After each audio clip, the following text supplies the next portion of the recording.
once you know your product can be set up with your shopping cart, what you'll need to do is to set up a product within that shopping cart to connect to your course platform.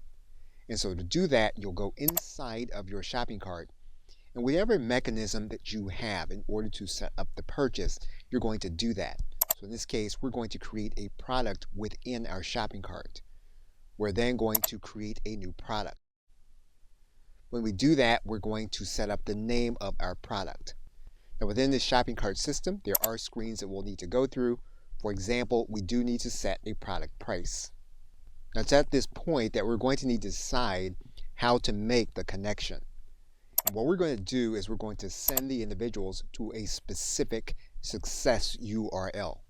What we'll need to do is to go to our thank you page in order to set up a URL to place here inside of the success URL. That means then that we will set up a specific page for our thank you URL. So we will create and customize a thank you page. Now we're not going to customize the page, but we would make sure that our details are specific to our product. We're then going to click Save and Continue.